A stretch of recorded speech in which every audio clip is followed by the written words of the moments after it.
Assalamualaikum warahmatullahi wabarakatuh. A'udzu billahi minasyaitonir rajim. Bismillahirrahmanirrahim. Alhamdulillahirabbil alamin wa bihi nasta'inu ala umuri dunya waddin.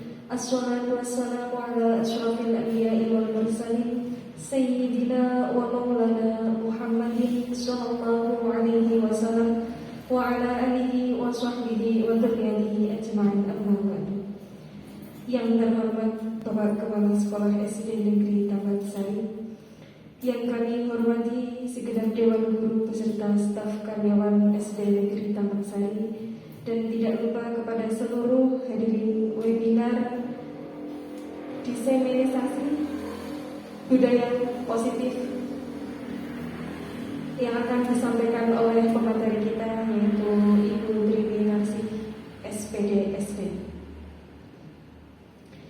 Pertama, marilah kita panjatkan puji syukur kehadirat Allah Subhanahu wa Ta'ala yang mana telah melimpahkan berbagai kenikmatan kepada kita, sehingga pada siang hari ini kita bisa berkumpul dalam keadaan sehat iman dan Islam. Biqaulina alhamdulillahirabbil alamin.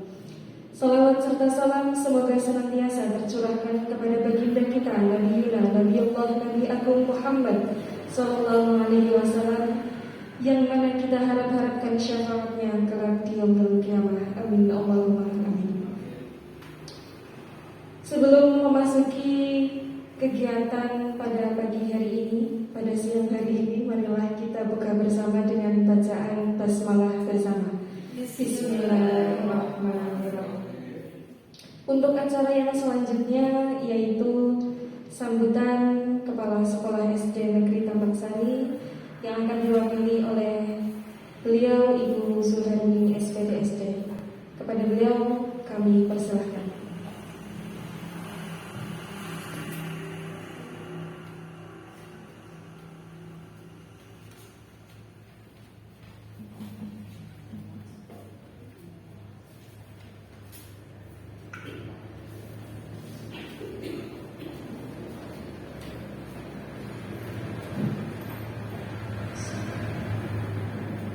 Assalamualaikum warahmatullahi wabarakatuh.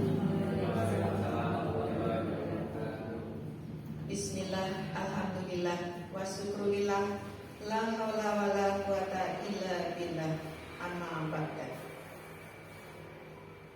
Puji syukur kita panjatkan kehadirat Allah yang memberikan rahmat kepada kita, hingga pada detik ini kita masih diberi kesempatan, nikmat sempat, nikmat sehat, sehingga bisa menghadiri undangan di siang hari ini, yaitu undangan webinar dari Ibu Trininarsi SPD. Salawat serta salam senantiasa kita aturkan kepada junjungan kita Nabi Agung Muhammad sallallahu alaihi wasallam, yang senantiasa kita harapkan syafaatnya kelak di yaumul akhir dengan izin Allah. Amin ya rabbal alamin. Bapak Ibu peserta webinar yang berbahagia yang saya hormati, yang pertama saya mohon maaf, saya memberanikan diri mewakili Kepala Sekolah SD Negeri Tambak Sari yang kebetulan hari ini sedang ada kegiatan keluar sekolah, sehingga beliau tidak bisa hadir. Semoga tidak mengurangi dan tidak menjadikan kendala dalam kegiatan yang akan kita lakukan kali ini.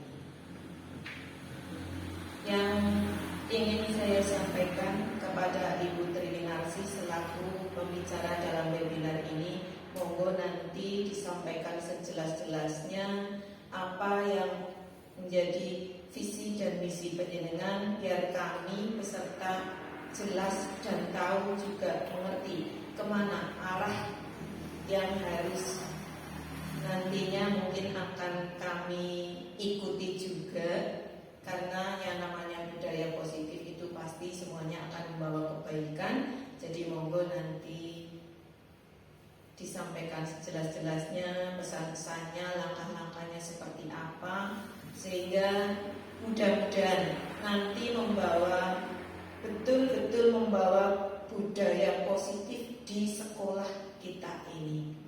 Dan kepada Bapak Ibu peserta webinar, saya berpesan untuk diri saya juga, mari kita ikuti sebaik-baiknya dari awal sampai akhir.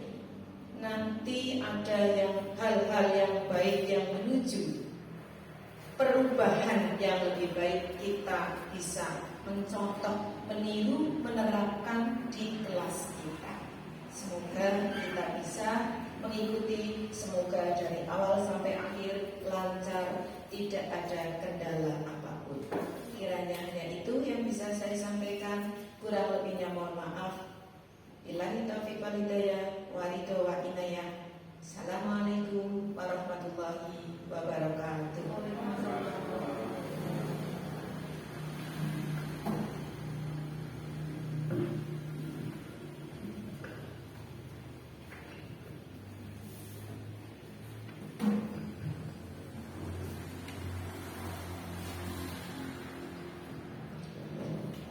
Kepada beliau saya sampaikan terima kasih. Acara yang selanjutnya yaitu acara inti webinar budaya positif yang akan disampaikan oleh Ibu Triminasih SPD SD. Kepadanya waktu dan tempat kami persilakan.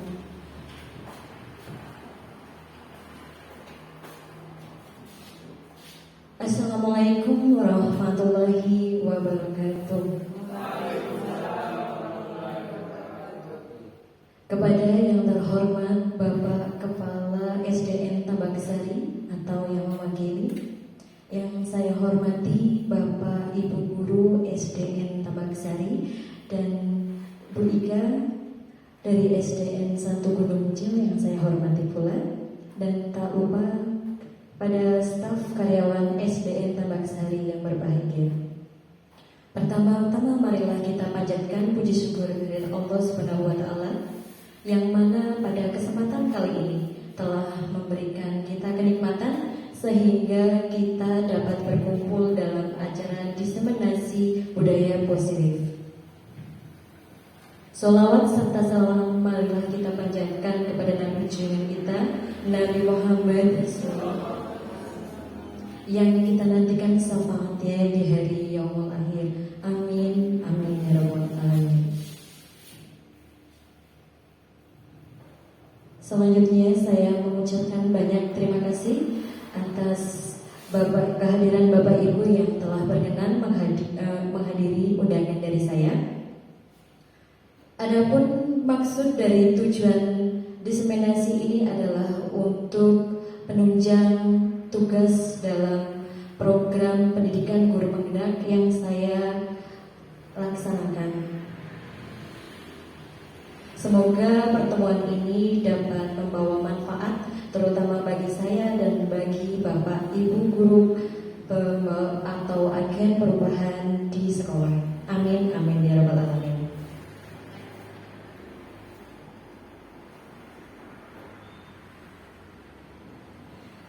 Saya ingin bertanya, dari itu arti budaya positif kira-kira apa nih Bapak Ibu? Budaya baik ya. Kita dapat menarik kesimpulan dari kata budaya. Budaya adalah sesuatu akal, budi atau perilaku yang dilakukan secara rutin atau dilakukan secara terus-menerus yang menjadikan hal itu sebuah kebiasaan dan menjadi budaya. Sedangkan kata positif adalah sesuatu yang berkaitan dengan hal baik. Jadi budaya positif adalah sesuatu yang berkaitan dengan kebaikan dalam sekolah. Sedang arti kata budaya positif artinya yaitu perwujudan dari nilai-nilai atau keyakinan universal yang diterapkan di sekolah. Nilai-nilai, keyakinan-keyakinan dan kebiasaan yang ada di sekolah berpihak kepada murid. Hal tersebut dapat meningkatkan hormat, tanggung jawab, disiplin murid.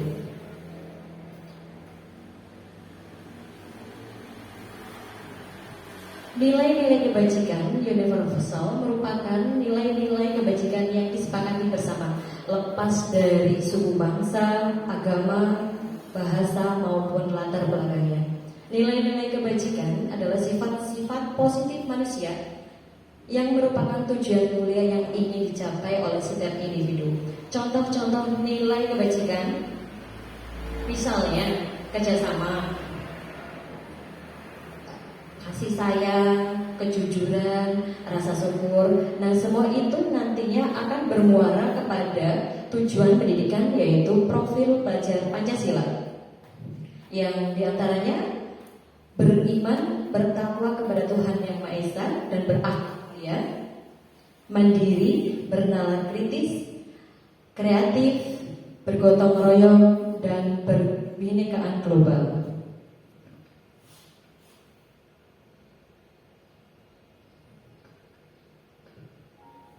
Suatu hari seorang pria.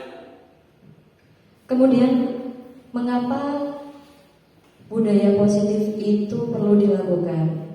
Karena untuk menciptakan suasana positif itu sangat mendukung sekali dalam menciptakan pembelajaran yang kondusif. Dengan suasana pembelajaran yang kondusif, maka guru dapat menyelenggarakan pembelajaran yang menyenangkan dan berpihak kepada siswa. Di sini arti kata menyenangkan adalah guru menciptakan suasana pembelajaran yang sangat menyenangkan.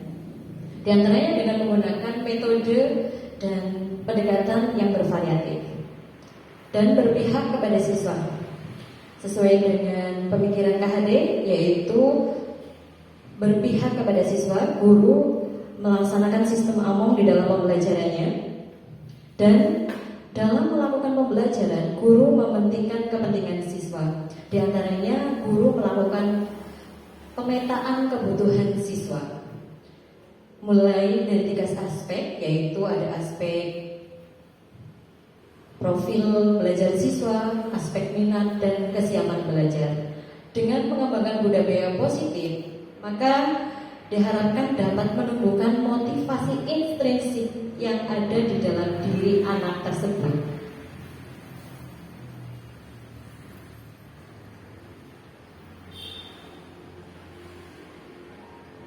Suatu hari seorang pria. Ini ada video inspiratif, monggo disimak bersama-sama.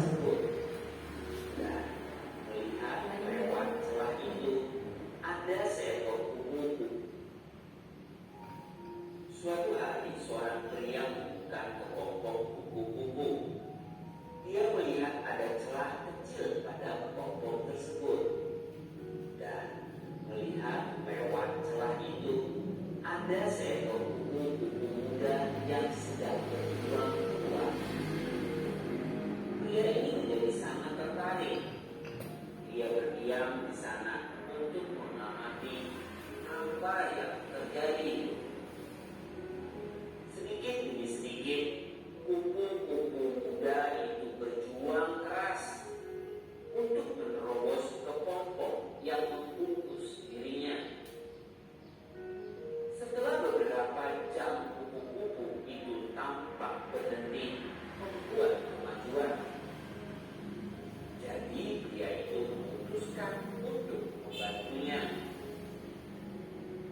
Pria itu mengambil sebuah gunting dan memotong sisa kepompong yang masih membungkus kupu-kupu muda tersebut.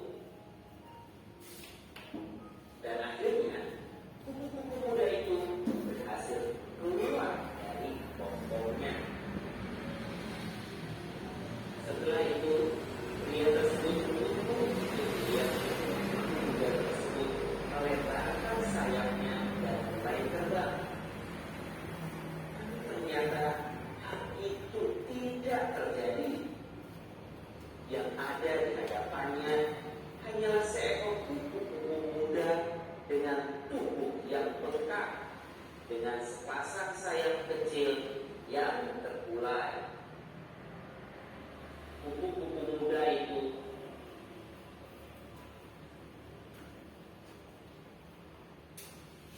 Ya, Bapak Ibu, apabila kita melihat video tadi, apa yang dapat dipetik dari video tersebut berkaitan dengan budaya positif?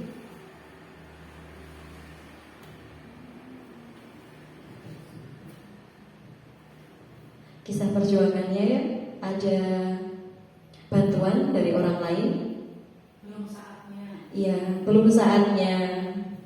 Ya, apabila kita menarik kesimpulan atau mengambil garis besar dari kisah perjuangan seekor kupu-kupu berkaitan dengan budaya positif, yaitu apabila perilaku itu berasal dari luar atau motivasi ekstrinsik, biasanya itu cenderung akan bertahan sementara. Tetapi kalau itu berasal dari dalam atau ekstrinsik, maka itu pasti akan lebih lama.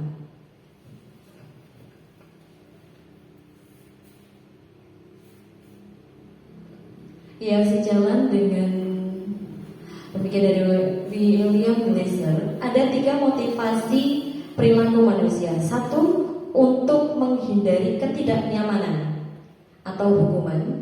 2, untuk mendapatkan penghargaan atau imbalan. 3, untuk menjadi seseorang yang mereka harapkan atau inginkan, atau untuk menghargai diri sendiri.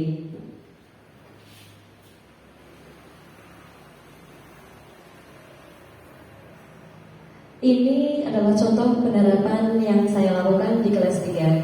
Dulu pada waktu saya di kelas 2, saya pernah menghukum siswa yang terlambat datang ke sekolah. Saya misalkan menghukum, nanti piket ya, piket tambahan atau ditambahkan lagi, nanti ini ya, seperti itu. Nah, ternyata dengan menggunakan metode checklist kehadiran, yang itu contohnya seperti ini. Ada namanya. Jadi itu metodenya, siapa yang berangkat lebih awal itu yang naruh pertama, sedangkan yang paling terakhir datang yang paling terakhir. Nah, dari contoh seperti itu ternyata membawa efek yang sangat besar.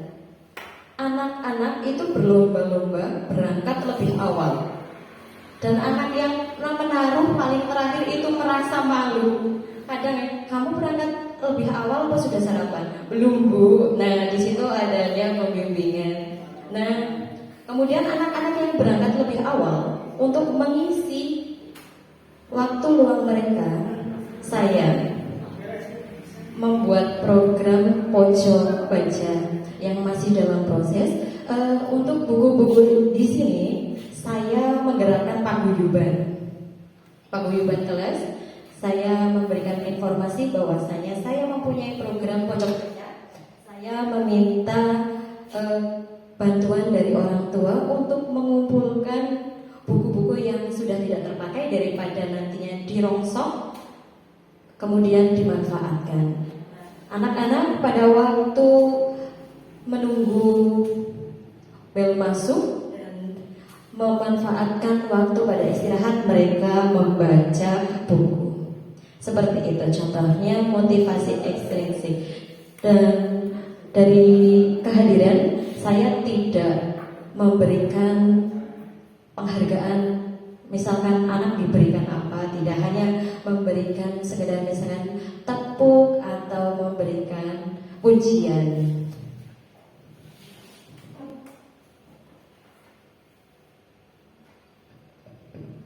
Disiplin positif. Arti kata disiplin yaitu berkaitan dengan taat pada peraturan ya.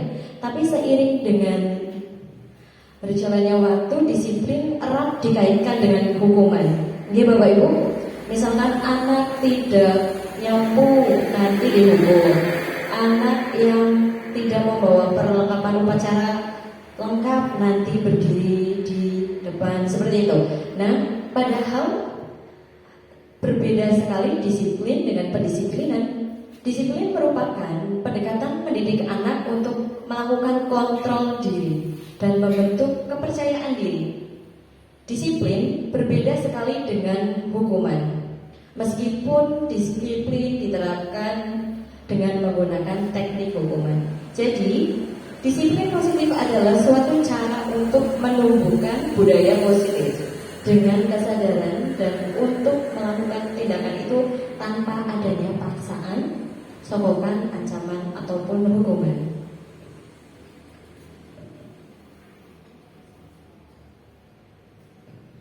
Bapak Ibu, saya ingin bertanya, apakah Bapak Ibu setuju? Nanti Bapak Ibu kalau misalkan setuju tunjuk jari, tunjuk tangan.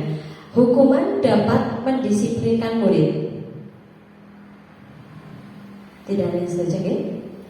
2. Pemberian hukuman dengan hal positif seperti membaca, membersihkan taman dapat meningkatkan disiplin murid.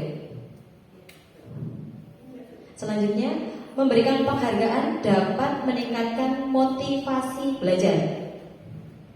Ya, terima kasih.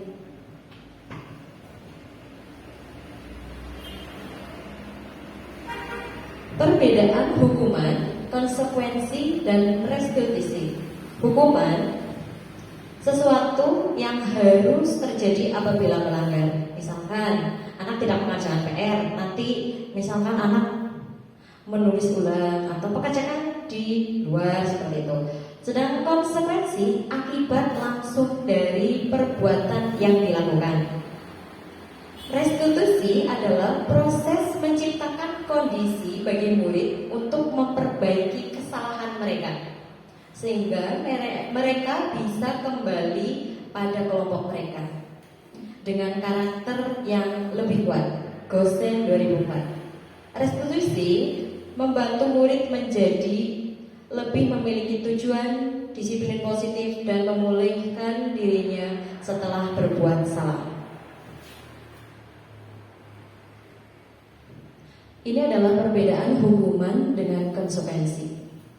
Hukuman adalah sesuatu yang menyakitkan, harus terjadi. Sedangkan konsekuensi adalah sesuatu harus terjadi.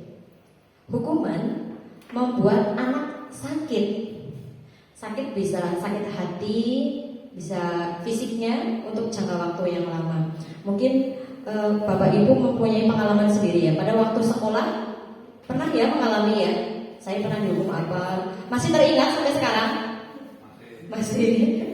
Nah, kira-kira kalau misalkan kita sebagai guru masih melakukan hal seperti itu, kira-kira ya pasti 20 tahun ke depan anak masih akan bercerita, nih saya dulu pernah diajar sama Bu Triwin misalkan, saya dihukum seperti ini.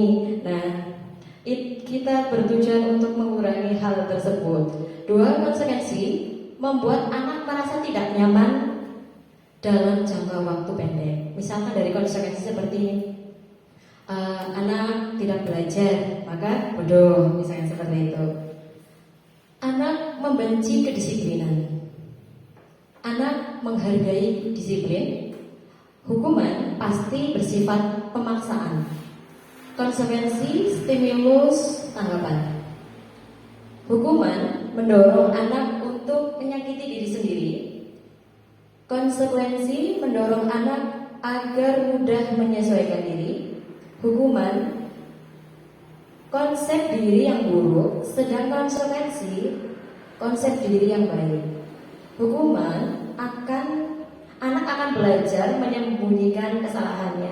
Itu kadang anak saya juga seperti itu, supaya tidak tomai, tidak dimarahi, tidak cerita, disembunyikan. Sedangkan konsekuensi anak belajar untuk mematuhi peraturan. Pada hukuman, anak akan merasa marah, merasa bersalah, merasa dipermalukan, dan merasa tidak dihargai. Sedangkan konsekuensi, kehilangan hak, dibuat tidak nyaman, diasingkan untuk sementara. Identitas gagal pada hukuman, sesuatu yang menyakitkan harus terjadi, tidak nyaman, korban mendapatkan keadilan, murid atau anak akan tersakiti, perilakunya pasif agresifnya meningkat. Sistem tidak akan berjalan bila murid tidak takut. Berlaku hanya pada sebuah institusi, tidak berlanjut di dalam kehidupan nyata. Peraturan adalah titik-titik, kamu harus titik-titik. Murid atau anak akan membenci peraturan, itu negatif. Identitas kesuksesan, disiplin, konsekuensi, dan restitusi. Pada konsekuensi, sesuatu harus terjadi. Tidak nyaman jangka waktu pendek, korban diabaikan. Murid dan anak dibuat tidak nyaman. Penguatan hanya bertahan dalam jangka waktu pendek, memerlukan monitoring dan supervisi terus-menerus dari guru, membantu penerapan mengikuti peraturan masyarakat. Apa peraturannya? Itu contohnya. Mampukah kamu melakukannya? Terima kasih. Dan murid atau anak menghormati peraturan, netral. Sedang restitusi adalah pilihan. Jadi anak nanti memilih. 2. Menguatkan murid dalam jangka waktu panjang. Korban dapat mendapatkan ganti. Murid atau anak mendapatkan penguatan. Masalahnya terpecahkan. Di sini digarisbawahi bahwa apabila guru nanti menerapkan restitusi, maka masalah yang dihadapi akan terpecahkan. Murid belajar bertanggung jawab. Fokus memecahkan masalah dalam jangka waktu panjang. Contohnya, apa kamu yakin? Apa kamu bisa melakukan ini?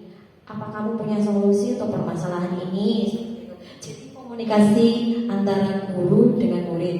Tetapi muridnya yang mempunyai jawaban sendiri, karena anak itu yang akan bertanggung jawab atas jawabannya. Nah, salah satu cara agar di kelas itu minimal dapat melaksanakan sebuah budaya positif, contohnya membuat keyakinan kelas. Keyakinan kelas adalah pernyataan-pernyataan universal yang dibuat dalam bentuk kalimat positif. Misalkan, anak dilarang berkata kasar. Dilarang, kata-kata dilarang itu diubah, dibentuk dalam bentuk kalimat positif. Misalkan, berkata sopan lebih baik, seperti itu contohnya. Misalkan, tidak boleh membuang sampah sembarangan, itu kata negatif. Dan nanti ganti, aku senang bila kelasku bersih, seperti itu.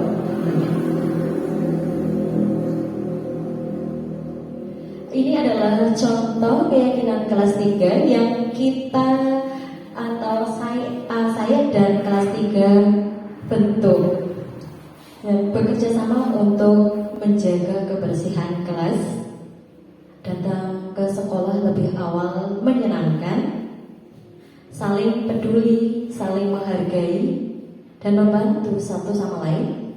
Setiap anggota itu perlu senang, belajar, rasa aman, dihargai, dan aktif mengerjakan tugas tepat waktu.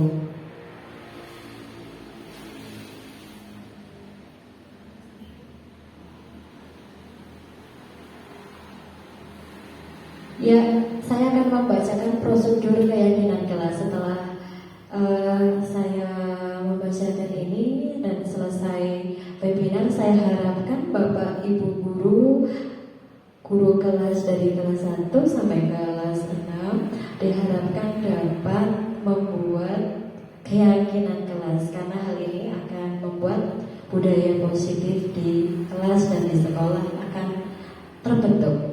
1, yaitu mempersiapkan warga kelas untuk mencurahkan pendapatnya.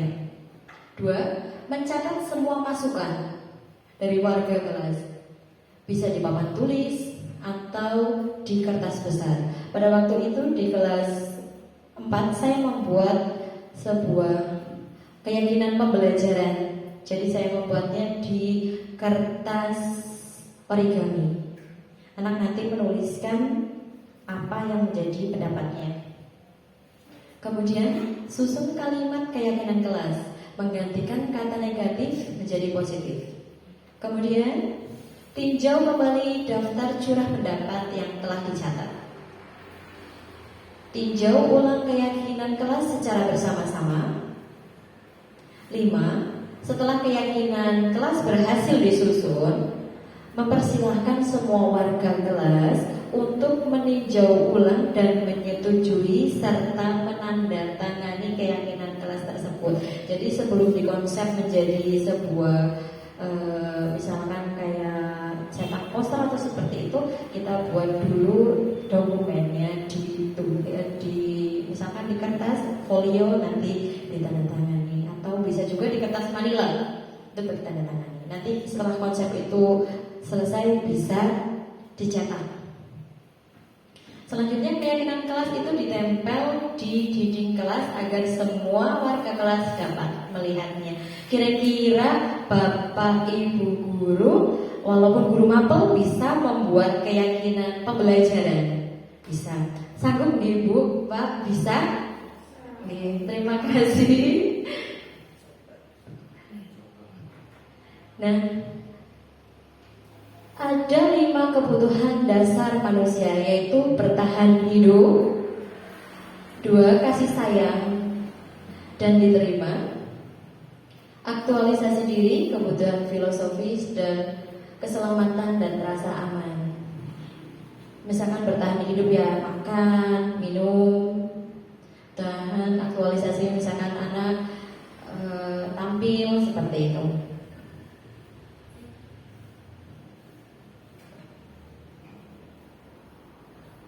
Nah, ini ada sebuah permainan.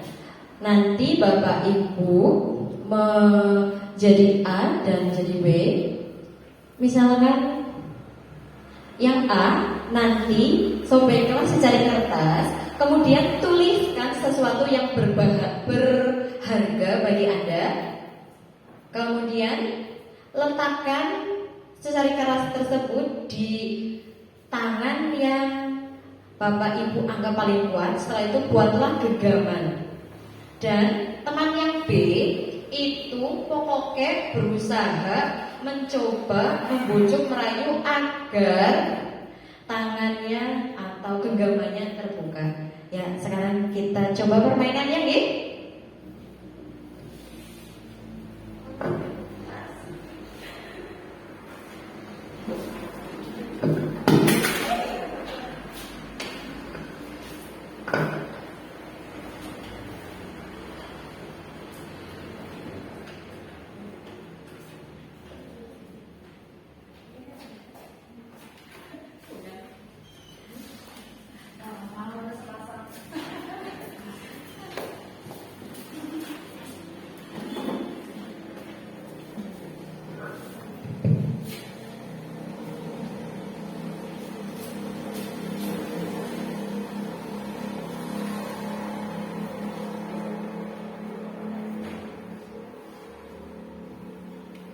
Nanti yang B pokoknya dengan sebuah tenaga, pokoknya cara apapun ditempuh. Oke?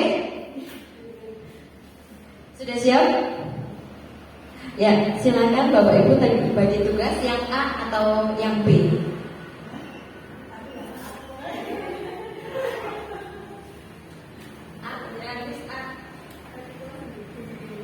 Pokoknya tulis yang paling berharga di dalam hidup Anda.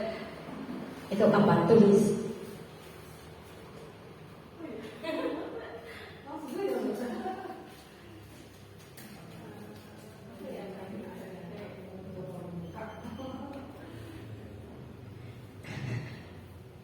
Sudah?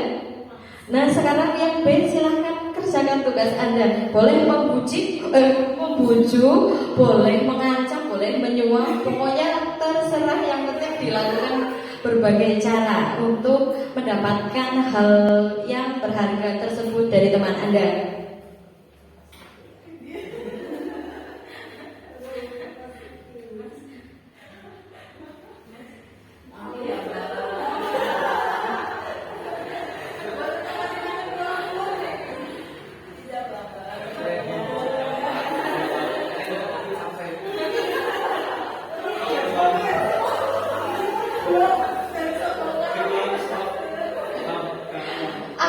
terjadi? Mempertahankan. Ada yang diberikan? Tidak ada yang diberikan. Oke. Semakin kencang semakin kuat genggamannya. Iya. Ya itu adalah sebuah paradigma perubahan bahwasanya apabila kita kaitkan dengan budaya positif bahwasanya kalau misalkan kita mempunyai motivasi dari intrinsik dari dalam, walaupun kita dibujuk, kita dirayu, tetap kontrol berada di dalam diri kita. Mau membuka ataupun tidak, tetap keputusannya berada di tangan kita.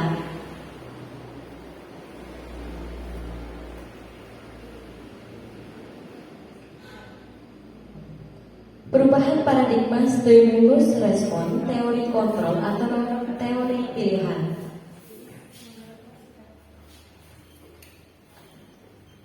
Tadi siapakah yang mau memegang atau yang memiliki kontrol? Siapa? Ya diri kita sendiri. Ya. Stimulus respon, kita mencoba untuk mengubah orang agar berpandangan sama dengan kita. Tetapi kalau di teori pilihan, kita yang berusaha untuk memahami pandangan orang lain tentang dunia. Jadi kita yang berusaha. Kemudian perilaku buruk dilihat sebagai suatu kesalahan. Pada teori pilihan, semua perilaku memiliki tujuan.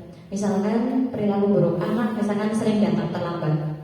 Ya udah, kita kalau misalkan tidak tahu alasan anak itu datang terlambat itu kenapa, ya kita langsung hukum.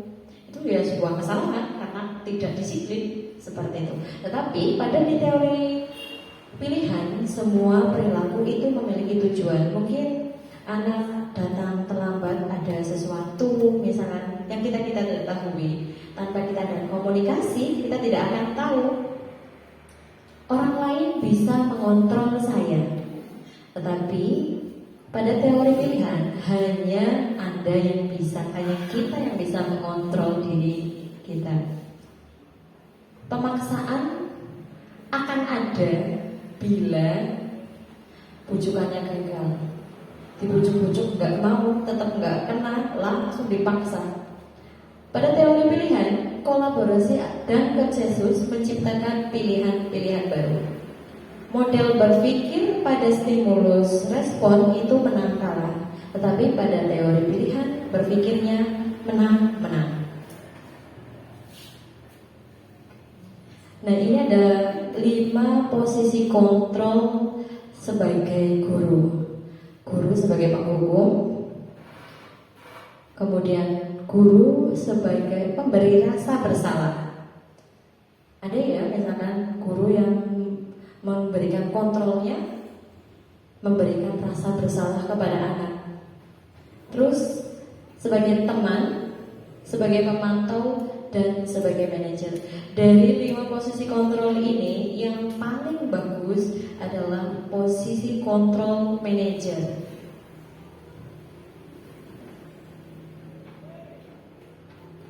Lima posisi kontrol. Identitas gagal yaitu penghukum dan pemberi rasa bersalah. Biasanya guru berbuat menghardik, menunjuk-nunjuk, menyakiti anak, menyindir. Sedang pada pembuat rasa bersalah bercama, seharusnya kamu harusnya begini. Guru kecewa dengan kamu selalu datang terlambat, kamu tidak pernah mengerjakan PR misalkan. Terus hasilnya anak memberontak apabila guru berada di posisi penghukum dan menyalahkan orang lain. Anak berbohong. Sedang membuat rasa bersalah, hasilnya anak menyembunyikan, menyangkal, dan berbohong. Hampir sama ya Bu, cuma bedanya anak menyembunyikan. Kalau misalkan guru berada di posisi penghukum, anak memberontak. Kaitan dengan dunia yang berkualitas, pada posisi penghukum, murid meletakkan guru di luar dunia yang berkualitas. Sedang membuat orang merasa bersalah, yaitu orang meletakkan dunia di dalam dunia berkualitas. Murid berkata, kalau misalkan dalam penghukum, biarkan saja nanti juga marah-marah lagi, atau nanti juga marahnya selesai. Kalau membuat rasa bersalah, maafkan saya. Dampaknya, kalau posisi guru sebagai penghukum, anak akan mengulangi kesalahan tersebut. Tetapi kalau yang pembuat rasa bersalah, merasa rendah diri. Yang berada di posisi tengah yaitu sebagai teman dan pemantau. Sebagai posisi teman yaitu membuat alasan-alasan untuk muridnya. Biasanya guru berkata, ayolah lakukan ini demi Bu Guru. Ingat, orang tuamu seperti ini misalkan. Kalau di posisi pemantau, apa peraturannya? Hasil dari posisi guru sebagai teman yaitu anak ketergantungan. Sedangkan pada posisi pemantau, anak menyesuaikan diri bila diawasi. Kalau tidak diawasi ya tidak. Kemudian pada posisi teman, kaitannya dengan dunia yang berkualitas, murid meletakkan guru sebagai orang yang sangat penting di dunia yang berkualitas. Sedangkan di pemantau, murid meletakkan guru dan peraturan hukuman di dunia yang berkualitas. Dampaknya bagi murid apabila posisi guru sebagai teman yaitu lemah, tidak mandiri, bergantung, kadang kurang sedikit menghormati sama guru. Kalau kan sudah dianggap sebagai teman, jadi tidak ada jarak. Tetapi kalau di posisi pemantau, menitik beratkan pada sanksi atau hadiah. Identitas yang berhasil atau sukses dari kontrol diri yaitu pada posisi manajer. Misalkan guru mengajukan pertanyaan, apa yang kamu yakini? Kan kita tadi sudah membuat kesepakatan kelas. Nah, itu adalah suatu nilai-nilai kebajikan yang sudah diyakini sama anak-anak. Nanti apabila anak melanggar atau tidak melaksanakan, ya kita kembalikan lagi apa yang kita yakini, kembalikan lagi yang anak diingatkan pada keyakinan kelas yang telah disepakati. Kemudian hasilnya menguatkan pribadi. Pada manajer, anak itu berkata, bagaimana caranya saya untuk bisa memperbaiki keadaan, atau anak berpikir untuk mencari pemecahan masalahnya sendiri, dan guru sebagai fasilitator. Dampak bagi murid apabila posisi guru sebagai manajer adalah anak mengevaluasi diri dan bagaimana cara memperbaiki diri.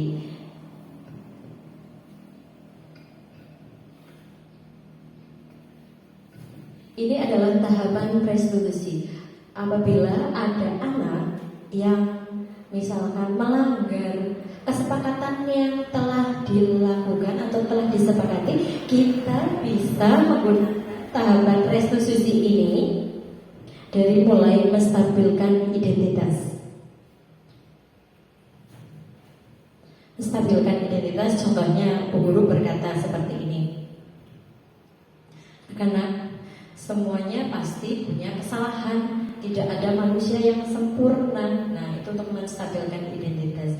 Sedangkan untuk memvalidasi tindakan yang salah, anak ditanyakan, kamu pasti punya alasan mengapa kamu misalkan datang terlambat. Nah, seperti itu. Sedangkan pada menanyakan keyakinan, guru menanyakan keyakinan kelas apa yang telah disepakati. Terus kemudian tanya, apakah kamu bisa melaksanakan keyakinan kelasnya tersebut? Seperti itu sebagai contoh.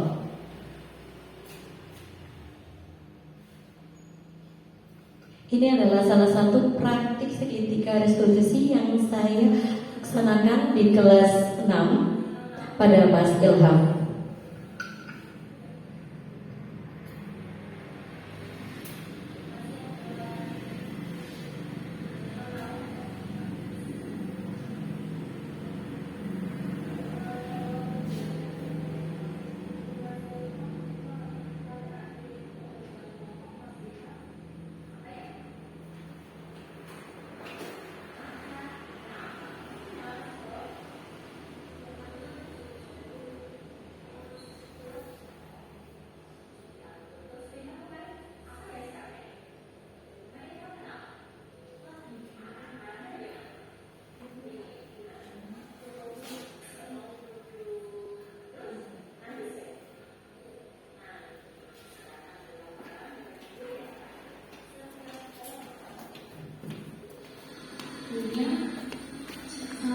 tidak ada manusia yang sempurna dan butuh memahami informasi.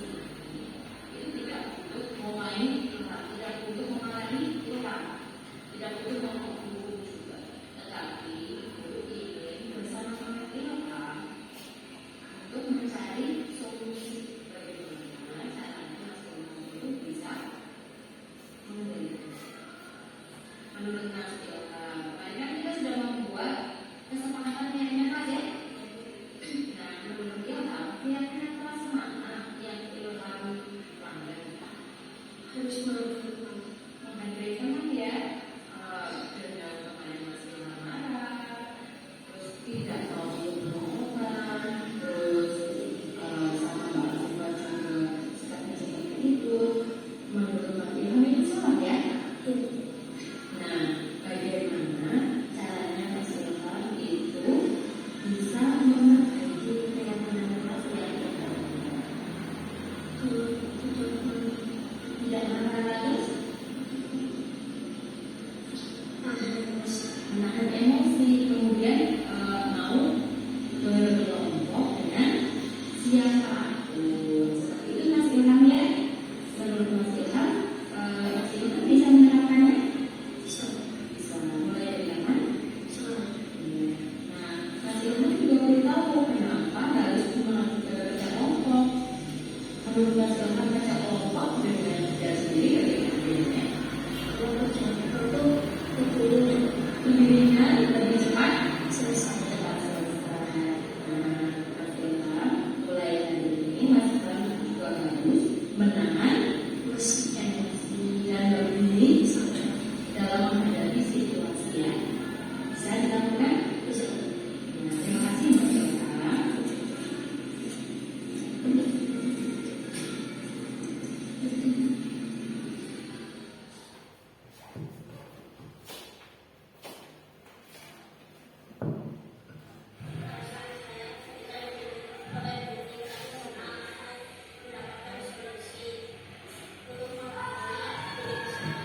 Saya belajar menghargai diri saya dan menghargai orang lain.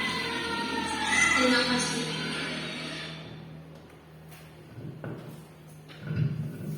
Demikianlah praktik dari segitiga restitusi yang saya coba laksanakan.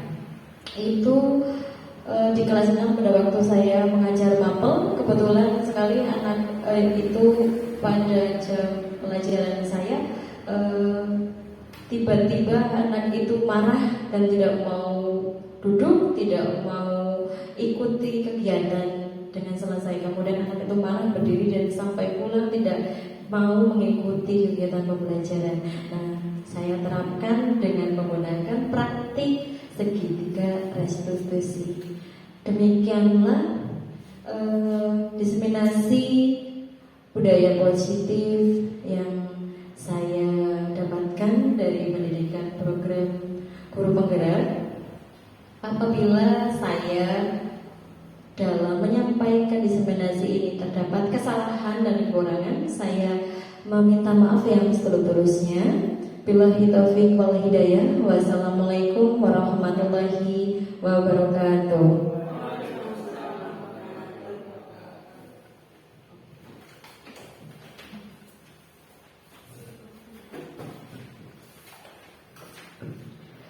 Baik, sebelumnya saya sampaikan terima kasih sekali kepada pemateri kita, Ibu Triwinarsi SPDSD, yang telah menyampaikan webinarnya tentang budaya positif di lingkungan sekolah dan kelas. Sebelumnya minta aplaus sebelumnya untuk Ibu Triwinarsi dan Ibu sekalian. Jadi terima kasih. Dan sampailah kita di penghujung acara pada siang hari ini. Marilah kita tutup bersama dengan bacaan hamdalah. Alhamdulillah. Sekian dari saya, dengan kesalahan dan kekurangan saya mohon maaf. Wallahul muwaffiq ila aqwamit